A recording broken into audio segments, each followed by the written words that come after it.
Hi, and welcome back to U.S. History with me, Mr. Snyder. And today we are going to finish up our pre-World War II unit with talking about just how the United States got involved in World War II. So, in the beginning of December 1941, the U.S. is engaging in warlike activity with Germany, and we're saber rattling with Japan, but we have yet to commit ourselves to fighting on either side. A surprise attack on Pearl Harbor, however, which is an American naval base in Hawaii, ended all debate and brought the United States into the war. The participation of the United States in World War II, as in World War I, would decide the struggle's conclusion. So let's just kind of do an overview of how the United States is involved in the Pacific. We have a presence in Guam, the Philippines, and Hawaii, but we're not, we're not trying to conquest the Pacific. We're not trying to conquer the Pacific. Let's just say that. We also support China in the struggle against Japan, since Japan invaded them by giving aid to China. So Japan sees the United States as sort of a threat in the Pacific. And in 1940, in an effort to discourage this Japanese militarism, we also directly stopped selling them oil, iron ore, planes, and steel in Japan, not just us, but all Western powers. Imported oil makes up just about 80% of Japan's consumption, and without oil, the military can't operate, capitalism, nothing can operate without the oil. And so, instead of stopping the militarism, Japan invades and defeats French Indochina, or what is now called Vietnam, in 1941, and then the U.S. responds by freezing all Japanese assets in the United States, meaning they can't withdraw any money. They can't get their assets out of the United States. So in 1941, General Hideki Tojo becomes prime minister in Japan, and he and the United States negotiate an end to the dispute in the Pacific, or at least they try to, and there's no success at that. And basically we're stuck in an impasse. Japan wants to expand its empire in the Pacific, and the U.S. is against it. Negotiations on this issue continue into late November 1941, but Tojo has already made up his mind to attack the United States, and he does so at Pearl Harbor. Why Pearl Harbor? Well, there's a couple of reasons. It's not like it's attacking the United States, because Hawaii is not a U.S. state at this point. It's only a territory. It's the hub of the U.S. Navy in the Pacific. The ships refuel here.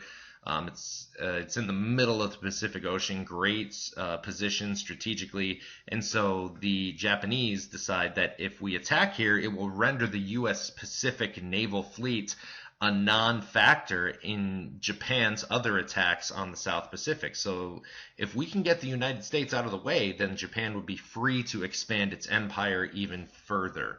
And they do for a while, until the United States can get back on its feet. And so the attack takes place on December 7th, 1941, which Roosevelt called a date that will live in infamy, a date which will live in infamy. A surprise attack on that Sunday morning by the Japanese, 2 waves of attack totaling 353 planes. The U.S. losses are 2 U.S. Navy battleships, 2 destroyers, 188 aircraft, and 2,388 are killed, 1,178 are wounded. It is the largest loss of life on U.S. land, or in an attack on the United States, until September 11th, 2001, with the terrorist attacks. And the U.S. battle fleet is out of commission for almost 6 months, and so Japan then attacks a lot of other places and expands its empire in those 6 months. So this is when the United States enters the war. People form their opinions. This ends any division between isolationists and interventionists. We have to go to war now. Everybody is for it. So FDR addresses Congress and asks for a declaration of war against Japan. The Senate unanimously votes for war. The House, I believe, votes 388 to 1. One person did not go to war, or want to go to war. And Germany and Italy, in accordance with the Tripartite Pact, then declare war on the United States, and the U.S. then declares war on Germany and Italy. So the U.S. has become a full ally on the Allied power side, with Britain, France, and the Soviet Union battling the Axis powers of Germany, Italy, and Japan. Citizens during this time mobilize for the war. It's not like today where we have a defense industry that creates supplies for the United States military. Back then, we have to sort of change our lives for going into war. And 16 million Americans will serve in the military during World War II. George Marshall, the five-star general, directs this military buildup. As far as ethnic minorities serving, 1 million blacks serve in segregated units. They don't fight integrated with whites. They fight in their own separate units. 300,000 Mexican Americans and 25,000 Native Americans fight in the war for the United States. Women join what's called the Women's Army Corps, previously known as the Women's Auxiliary Corps, but it's still the WAC, and they don't fight in combat positions, but they are clerical workers, secretaries, typists, truck drivers, instructors, and lab technicians for the military. 150,000 women volunteer for the WAC, and 57,000 nurses volunteered to be in the Army Nurses Corps and be on the front lines caring for the wounded men when they're fighting.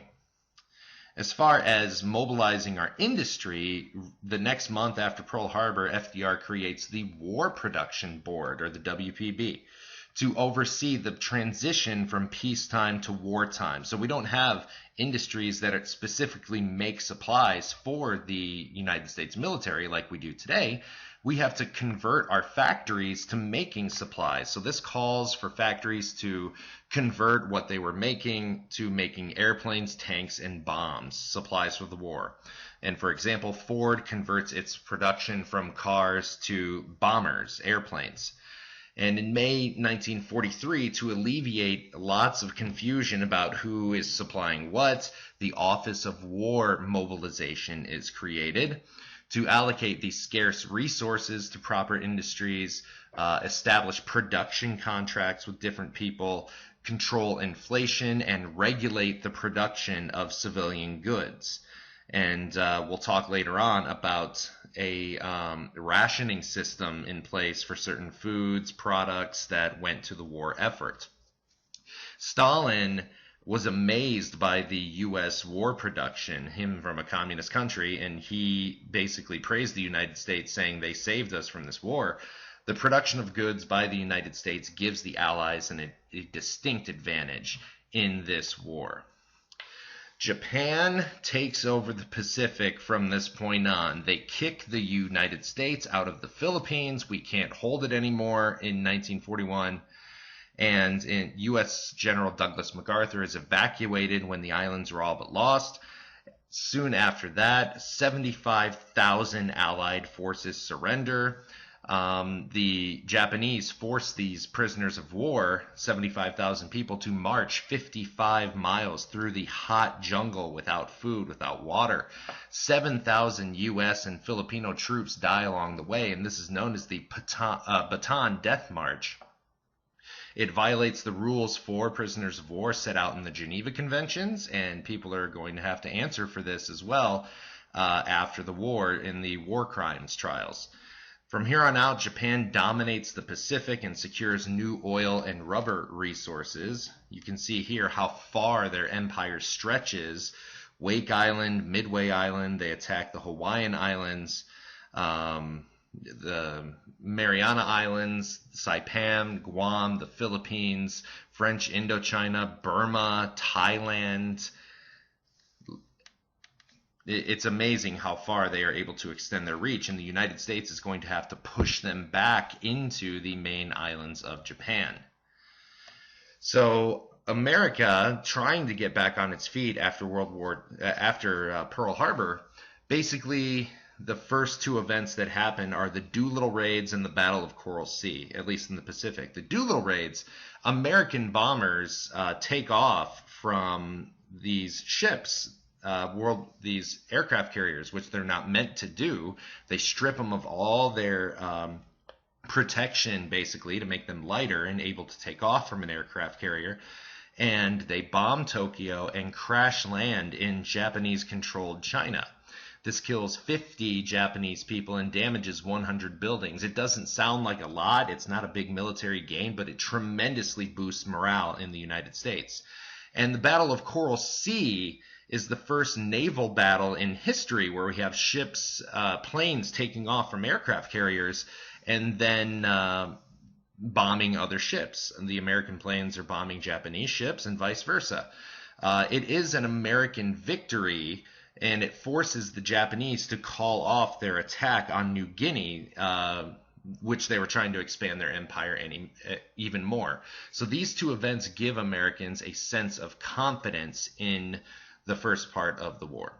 And that's all I have for you. Later on, we'll talk about the U.S. entry into the war in Europe to stop Hitler. But until then, fill out your learning targets, bring your answers back to class, bring any questions you have, and I will see you then. Bye-bye.